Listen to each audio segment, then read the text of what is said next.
देवर अंधा था मगर शौहर का चहीता भाई होने की वजह से मैं उसके सारे काम करती, कभी कपड़े बदलती, कभी पास बिठाकर उसकी बातें सुनती। वो भाभी भाभी करके मेरे और करीब हो जाता। लेकिन एक रात उसके कपड़े बदलने लगी तो मेरे होश उड़ गए। जब उस रात मैं शादी होकर अपने ससुराल आई तो रिश्तेदार खवातीन ने मुझे सहन में बिठा दिया। मेरे सामने ही चारपाई पर मेरा छोटा देवर बैठा टुकर टुकर मुझे देख रहा था और मुस्कुरा भी रहा था।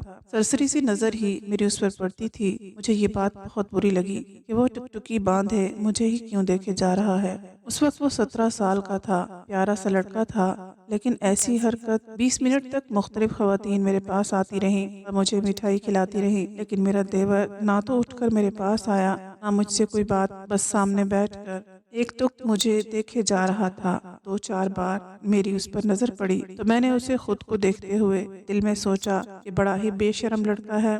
बड़ी भाभी तो माँ और बड़ी बहन जैसी होती है, उसे जरा शर्म नहीं आई। ये कैसे सबके सामने बस मुझे ही तके जा रहा है। अब मैं माथे पर पल डाले उसे घूरने लगी थी, लेकिन अजीब पागल था, बस मुझे देखे ही जा रहा था और मुस्कुराए जा रहा था। मुझे उसके यूं मुस्कुराने पर गुस्सा आने लगा था। बहरहाल रस्में खत्म हुई और मैं अपने कमरे में आ गई। मेरा मूड बहुत खराब हो चुका था। इस पर एजाज भी मेरे कमरे में देर से आए तो मैं बिल्कुल बेतासुर सी बैठी थी। वो मेरे पास आकर बैठे तो मैंने उन्हें गुस्से से देखा था। मुझे यूं बरहम देखकर कहने लगे, क्या बात है रूबीना। फिर वो समझे कि शायद वो काफी देर से कमरे में आए हैं, इसलिए मैं नाराज हूँ। कहने लगे, मेरे दोस्त आज मेरा पीछा ही नहीं छोड़ रहे थे। तुम तो जानती हो ऐसे मौक़ों पर दोस्तों की अटकेलियां उरूज पर होती हैं। बहरहाल फिर एजाज की तारीफ सुनकर मेरा मूड बहाल हो गया। मैंने देवर की बात को अपने शोहर के सामने दोहराया नहीं था कि ये क्या सोचे कि आते ही मेरे भाई के बारे में ऐसी बातें शुरू कर दी हैं। मेरे शोहर का बस एक छोटा भाई था, वालिदैन हयात ना थे घर में। इस वक्त मैं, मेरा शोहर और हामिद था। सुबह जब मेरी आंख खुली तो एजाज कहने लगे, आज का नाश्ता मैं बाजार से ही ले आया हूँ, लेकिन देखो मेरे घर पर कोई खातून नहीं है जो तुम्हारे नाज उठाए। वो कहने लगे, इसलिए आज की मेहमान नवाजी तो मैंने निभा दी है, लेकिन कल से सब कुछ तुम्हें ही संभालना पड़ेगा। ये बात मैं पहले से जानती थी, इसलिए मैंने कोई एतराज नहीं किया। जैसे ही मैं नाश्ता करने के लिए बाहर आई तो दस्तरखान पर मेरा देवर बैठा था। मैं उसके सामने बैठ गई। उसने मुझसे सलाम किया, फिर मुझे देखकर मुस्कुराने लगा। जब एजाज दस्तरखान पर आए तो मेरी बजाय हामिद के पास बैठ गए। उसकी प्लेट में चने डाले और नान तोड़कर अपने हाथ से खिलाने लगे। देखकर मुझे बड़ी हैरत हुई और उससे ज्यादा हैरत मुझे ये हुई कि हामिद अब भी सामने बैठा मुझे ही देखे जा रहा था। उसे तो अपने भाई का भी लिहाज न था और गुस्सा मुझे एजाज पर भी आने लगा कि वो तो उसे टोक सकते थे। और फिर ये भी मुझे अजीब लग रहा था कि एजाज उसे खुद क्यों खिला रहे हैं। 17 साल का लड़का था, क्या खुद नहीं खा सकता था। मैंने कहा, एजाज हामिद खुद भी खा सकता है, आप अपना नाश्ता करें। मेरी बात सुनकर वो कहने लगे, रुबीना हामिद अंधा है, देख नहीं सकता। ये सुनना था कि मेरा निवाला हाथ में ही रह गया। मैं बड़ी हैरत से उसे देखने लगी। अच्छा खासा खूबसूरत लड़का था। उसकी आंखें भी ग्रीन कलर की थीं, बेहद खूबसूरत थीं। मुझे ना जाने क्यों बड़ा ही दुख और अफसोस हुआ था कि उसकी आंखों में नूर नहीं था, वो देख नहीं सकता था। और मैंने न जाने दिल में उसे कितना बुरा भला कहा। एजाज के चेहरे पर रंजीदगी थी। कहने लगे कि हामिद बचपन से ही अंधा है, देख नहीं सकता। उसका बहुत इलाज करवाने की कोशिश की, लेकिन डॉक्टर्स कहते हैं कि ऑपरेशन से भी कोई फायदा नहीं है। एजाज कहने लगे, उसके सारे काम मैं करता हूँ, लेकिन अब ये तुम्हारी जिम्मेदारी है। तुम इसे अपना छोटा भाई समझकर उसके सारे काम किया करो। मैंने कहा, ठीक है, लेकिन मुझे बेहद अफसोस हुआ ये सुनकर। माशाअल्लाह से हामिद देखने में कितना खूबसूरत है, क्या ही अच्छा होता कि ये देख भी सकता। मेरी बात पर हामिद की आंखों से आंसू छिलके थे। कहने लगा, भाभी मेरी बड़ी ख्वाहिश थी कि मैं आपको देखता, लेकिन देखें मेरी बदकिस्मती, मेरी एक ही भाभी है और मैं उसे देख भी नहीं सकता। कुछ देर पहले जो मेरे दिल में हामिद के लिए नफरत के जज्बात थे वो अब हमदर्दी में बदल चुके थे। लेकिन मेरे होश इस वक्त उड़े जब एजाज ने अपनी ड्यूटी ज्वाइन की। जब वो अपने काम पर जाने लगे तो मुझसे कहने लगे कि हामिद को खाना भी तुम ही हाथ से खिलाओगी और कपड़े भी तुम ही पहनाओगी। खाने का तो सुनकर ठीक था, लेकिन कपड़े, ये सुनकर मेरा दिमाग थोड़ा सा चकरा गया। मैंने कहा, एजाज ये गैर मुनासिब सी बात है, मैं कैसे उसे कपड़े बदलवा सकती हूँ। कहने लगे कि छोटे भाइयों की तरह समझो इसे यार, अब मैं ऑफिस के काम संभालूं या इसे संभालूं। बहरहाल तुम खुद मैनेज कर लेना, ये कहकर वो चले गए। मैं बेहद परेशान थी। अभी ये सोच रही थी कि क्या करूं क्या नहीं, जब मुझे हामिद के कमरे से पुकारने की आवाज़ें आई। वो भाभी भाभी कहकर पुकार रहा था। मैं उसके कमरे में गई तो वो पैंट और बनियान पहने खड़ा था। कहने लगा कि शर्ट मुझे पकड़ा दें। न जाने भाई ने कहाँ रख दी है। पूरे बेड पर हाथ मार मार के देख चुका हूँ, लेकिन समझ नहीं आ रही। उसकी शर्ट बेड के किनारे पर लटकी हुई थी। मैंने वो शर्ट उसे पकड़ा दी। उसने शर्ट पहन ली तो, लेकिन बटन वो टेढ़े बंद कर रहा था। मजबूरन मुझे ही आगे बढ़ना पड़ा। मैंने कहा तुम छोड़ो, मैं तुम्हें बटन बंद करके देती हूँ। उसकी शर्ट के बटन बंद किए तो वो खुश हो गया। कहने लगा मेरे बाल भी बना दें अभी। मैंने ड्रेसिंग से कंघा लिया और उसके बाल भी बना दिए। फिर कहने लगा मुझे अपना हाथ दें। मैंने कहा वो क्यों? कहने लगा दें तो। मैंने डरते डरते अपना हाथ उसे पकड़ा दिया। ये सोच रही थी कि वो क्यों मेरा हाथ पकड़ना चाहता है। उसने अपने दोनों हाथों में लिया। कहने लगा आपका बहुत बहुत शुक्रिया। ये कहकर उसने मेरा हाथ छोड़ दिया। आपको देख तो नहीं सकता, लेकिन महसूस तो कर सकता हूँ, इसलिए आपका हाथ पकड़कर महसूस करना चाहता था कि भाभी कैसी होती है। मुझे तो माँ की मोहब्बत भी नसीब ना हुई। बहुत छोटा था जब मेरी वालिदा का इंतकाल हो गया, और वालिद अभी 2 साल पहले ही फौत हुए। जब तक मेरे वालिद जिंदा थे तो मुझे वही संभालते थे, लेकिन उसके बाद सारी जिम्मेदारी एजाज भाई पर डाल दी। और शादी के बाद आपने भी चंद दिन अच्छे नहीं गुजारे कि मेरा बोझ आप पर पड़ गया। वो बड़ा अफसुर्दा सा ये कह रहा था। मैंने कहा तुम किसी पर बोझ नहीं हो, और मुझ पर तो बिल्कुल नहीं। मेरी बात सुनकर वो मुस्कुराने लगा। कहने लगा आप बहुत अच्छी हैं, मेरा इतना ख्याल रखती हैं, लेकिन जैसे जैसे वक्त गुजरता गया मेरे देवर हामिद की हरकतें कुछ अजीब सी होने लगी थीं। वो मुझसे बहुत ज़्यादा बेतकल्लुफ़ सा होने लगा था। अब तो मुझे खुद पुकार के कहता है मुझे शर्ट पहना दें, मुझसे बटन सही से बंद नहीं होते। कभी कहता तौलिए से मेरे बाल खुश्क कर दें। ये काम तो वो खुद भी कर सकता था। मुझे तो लगा था कि बस एक देवर है और एक शोहर, मुझे तो घर में कोई काम ही नहीं होगा। लेकिन मैं तो इस हामिद की वजह से घनचक्कर सी बन के रह गई थी। अभी किचन में बर्तन धो रही होती तो वो भाभी भाभी करके चिल्लाने लगता। मैं भागी दौड़ी उसके कमरे में जाती तो हंसने लगता। हाथ में मोबाइल पकड़ा होता। कहने लगता मेरे साथ बैठकर ये लतीफ़ा तो सुनते जाओ, देखो कितना फनी है। वो देख तो नहीं सकता था, लेकिन सुन सकता था, इसलिए मोबाइल पर किस्से कहानियाँ और लतीफ़े सुनता रहता था। उसका शौक था। मैं कहती तुम सुन रहे हो ना, खामोशी से सुनते रहो।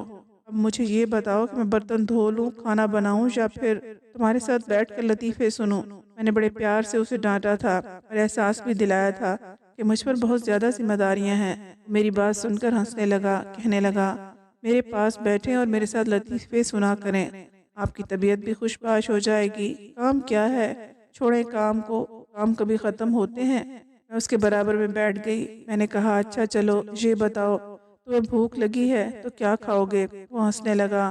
कहने लगा आपका भेजा खाऊंगा। मैं उठकर खड़ी हो गई। मैंने कहा खबरदार, जो अब तुमने मुझे आवाज़ दी समझे ना, बस मुझे काम के वक्त ही बुलाया करो। मुझे अभी खाना बनाना है। इजाज़ मुझे बिरयानी का कह कर गए हैं। अब तुम्हें भी तो बिरयानी पसंद है ना, और तुम्हें क्या पता कि इतना वक्त लग जाता है बिरयानी बनाने में, ऊपर से इतनी गर्मी है, किचन में खड़ा नहीं हुआ जा रहा। ये कहकर मैं बाहर चली गई। 3-4 घंटे लग गए थे मुझे किचन समेटते हुए। मैंने बिरयानी बनाई, कबाब बनाए। मैं बिल्कुल थक चुकी थी। बाहर आई तो घर गंदा पड़ा था। घर की सफाई की, फिर सोचा कि हामिद का कमरा भी लगे हाथ साफ कर दूं। लेकिन जैसे ही मैं हामिद के कमरे में दाखिल हुई, वो चीज़ों को टटोल कर अपना कमरा खुद साफ कर रहा था। उसके हाथ में एक कपड़ा भी पकड़ा हुआ था जिससे वो फर्नीचर साफ कर रहा था। मैं देखकर मुस्कुराने लगी। मैंने कहा तुम ये क्या कर रहे हो, मैं कर देती हूँ। मैंने उसके हाथ से कपड़ा छीना। वो कहने लगा नहीं, आप थक जाएंगी। मुझे बहुत बुरा लग रहा है कि सारे काम भाई ने आपके सर पर डाल दिए। भाभी ऐसा करें कि मुझे बता दिया करें, छोटे मोटे काम जो मैं कर सकता हूँ मैं कर लिया करूँगा। वो बड़ी संजीदगी से और फिक्रमंदी से कह रहा था। मैंने कहा कि कुछ भी करने की ज़रूरत नहीं है, तुम बैठे रहो। मैंने उसका हाथ पकड़ा और उसे पकड़कर बेड पर बिठा दिया और मोबाइल उसके हाथ में थमा दिया। मैंने कहा तुम बस वीडियो सुना करो। मैंने उसे एक वीडियो लगा दी जिसमें लतीफ़े थे, लेकिन उसने तो मोबाइल के साथ साथ मेरा हाथ भी पकड़ लिया और मुझे अपने पास बिठा लिया। कहने लगा यहाँ बैठो, बहुत कर लिया आपने काम, अब आप कुछ नहीं करेंगी। उसने मेरा हाथ मजबूती से पकड़ा था। میں نے کہا حامد یہ کیا حرکت ہے، میرا ہاتھ چھوڑو، شام ہو گئی ہے اور مجھے چائے بھی بنانی ہے، تم بتاؤ چائے کے ساتھ اور کیا کھاؤ گے، تمہارے لیے کچھ فرائی کر دوں؟ کہنے لگا کچھ نہیں کھانا مجھے، آپ مجھے بھی اپنے ساتھ کچن میں لے کر جائیں، بس مجھے بتائیں کہ چائے کیسے بناتے ہیں۔ میں نے کہا تم میری فکر چھوڑو، یہ کہہ کر میں نے اپنا ہاتھ اس سے چھڑایا اور کچن میں آ گئی۔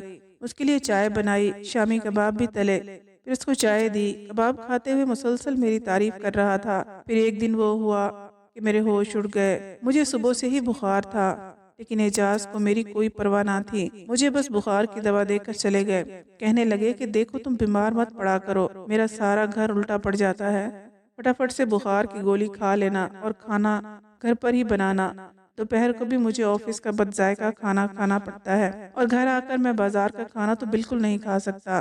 ان کے سامنے تو میں نے کہا کہ چلو ٹھیک ہے میں کر دوں گی، لیکن بخار کی دوا کھانے کے باوجود میرا بخار کم نہیں ہو رہا تھا، شاید میرے گلے میں انفیکشن ہو گیا تھا، گلے میں بھی شدید درد تھی اور میرا بخار کم ہونے کی بجائے بڑھنے لگا۔ میں اپنے کمرے میں بے سدھ لیٹی ہوئی تھی جب دستک ہوئی، پھر دروازہ کھلا، حامد سامنے کھڑا تھا۔ میں نے بڑی مشکل سے آنکھیں کھول کر اسے دیکھا، وہ اپنی اسٹک کی مدد سے چلتا ہوا میرے پاس آیا۔ بھابھی آپ کو کیا ہوا ہے؟ آپ نے ابھی تک میرا ناشتہ بھی نہیں بنایا، مجھے بہت شدید بھوک لگی ہے۔ میں نے کہا میری طبیعت ٹھیک نہیں ہے، مجھے بخار ہے۔ یہ سن کر وہ پریشان ہو گیا۔ میں نے کہا مجھ سے بالکل بھی اٹھا نہیں جا رہا، میں کیسے تمہارا ناشتہ بناؤں گی؟ وہ کہنے لگا کیا آپ نے بھی ناشتہ نہیں کیا؟ میں نے کہا کہ نہیں میری ہمت نہیں ہے میں اٹھ کے ناشتہ بناؤں۔ ایسا کرو تم اعجاز کو فون کر دو، اسے کہو کہ جلدی گھر آئے، مجھ سے کچھ بھی نہیں ہو رہا۔ میری بات سن کر وہ کمرے سے باہر چلا گیا۔ کچھ ہی دیر بعد اس کی چیخنے چلانے کی آواز آنے لگی۔ وہ سن کر میں یکدم بیڈ پر آ بیٹھی۔ اپنے بخار کو خاطر میں نہ لاتے ہوئے میں جلدی سے کمرے سے باہر آئی۔ چیخنے کی آوازیں کچن سے آ رہی تھیں۔ جب میں کچن میں آئی تو میرے ہوش اڑ کے رہ گئے، اس کے کپڑوں میں آگ لگی ہوئی تھی۔ میں نے فٹافٹ سے صحن میں رسی پر ٹنگے تولیے کو اتارا اور فٹافٹ سے حامد کی شرٹ پر لگی آگ بجھانے لگی، لیکن اس وقت تک اس کا پیٹ اور بازو جل چکا تھا۔ وہ چلائے جا رہا تھا۔ میں نے کہا تم کیا کرنے گئے تھے کچن میں؟ کہنے لگا میں آپ کے لیے چائے بنانے گیا تھا۔ وہ تڑپے جا رہا تھا، روئے جا رہا تھا، کہنے لگا مجھے کیا پتا تھا کہ آگ لگ جائے گی۔ میں نے جلدی سے اعجاز کو فون کیا۔